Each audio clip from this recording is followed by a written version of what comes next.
အခုကအဲ့ရပိတ်ရဲ့နောက်ဆုံးနေရာလေးရောက်ပြီနောက်ဆုံးနေရာထိုးတာကခရိုင်ထိုးတဲ့လိုမျိုးပဲထိုးသွားမယ်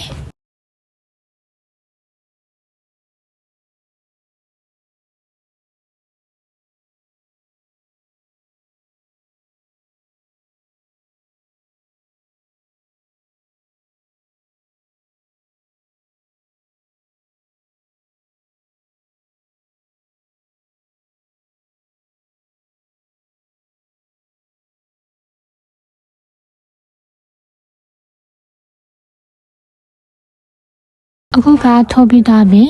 တင်းနဲ့3 4 5ဆင်းထိုးထားပါတယ်ဒီနေရာလေးမှာကျတော့6ကွက်ထိုးထားတယ်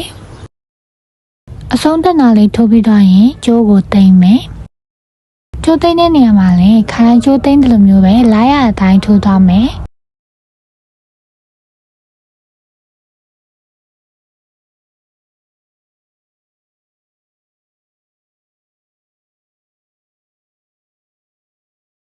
ဒီနေရာမှာခရိုင်နဲ့မတူတာကမင်ကခြိလိုက်မယ်ပေါ့နော်ထိတ်နေရာမှာကျိုးနှကျိုးဆူအောင်အရင်ဆုံးထိုးမယ်ထိုးပြီးပြီဆိုတာနဲ့နှစ်ခါခြိလိုက်ပါမယ်ခြိပြီးရင်ခြိလိုက်တဲ့အရာလေးပြောက်အောင်လို့သူ့ရဲ့ပလဲလိုက်ရအတိုင်းကိုကျိုးလေးကိုထိုးထည့်လိုက်မယ်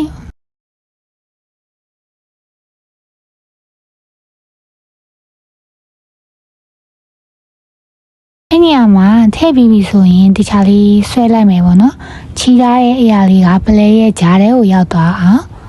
ကျိုးလေးကိုဆွဲမယ်ပြီးရင်သူ့ရဲ့လိုက်ရအတိုင်းပဲကျိုးလေးကိုထည့်ပြီးတော့တည်သွားမယ်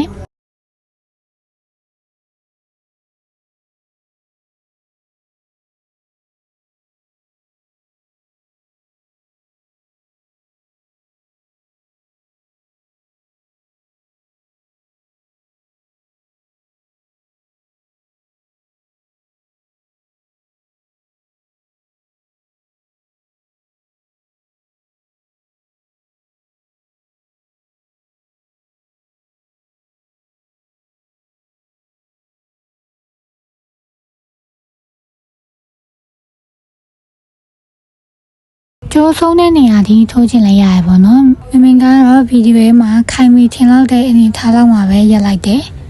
ပြီးတော့နောက်ထပ်တစ်ကြိုးကိုဆက်ထိုးပါမယ်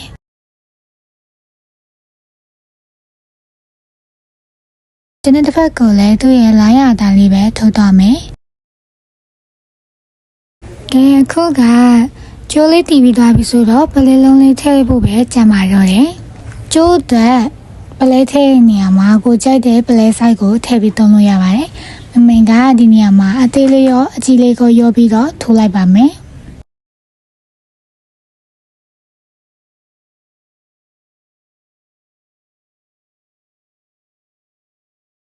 အရှိကိုလည်းကိုကြိုက်တဲ့လိုမျိုးကိုလိုချင်တဲ့အတိုင်းနဲ့ထိုးလို့ရပါတယ်မင်ကတော့အရှိကိုဒီပခုံးလွယ်လို့ရရဲ့အနေထားလောက်ထိုးပါမယ်ကဲခုကတော့မင်လိုချင်တဲ့အရှိလေးအထိထိုးပြီးသွားပြီထိုးပြီးသွားရင်နောက်ဆုံးအဆင့်အနေနဲ့ကျန်တဲ့တစ်ဖက်မှာကျိုးလေးကိုပြန်ပြီးတော့ထိုးပြီးတော့တီးပါမယ်ပလဲလုံးလေးတွေနဲ့ရှုပ်နေမှာဆိုလို့မင်ကအမက်ကလေးမှတ်ပြီးတော့ပြပေးမယ်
ကျိုးသိမ့်ပြီးလို့ပုံနေတဲ့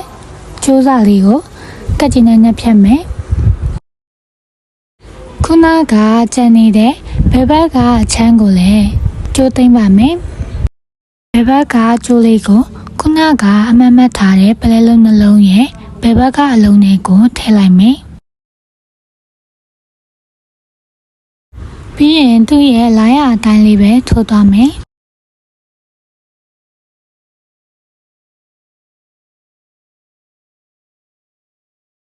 ကျိုးသိမ့်တာဖြစ်တဲ့အတွက်ပလဲရဲ့လာရအတိုင်းကိုယ်အစဉ်ပြေရဲ့ဘက်ကိုထိုးသွားလို့ရပါတယ်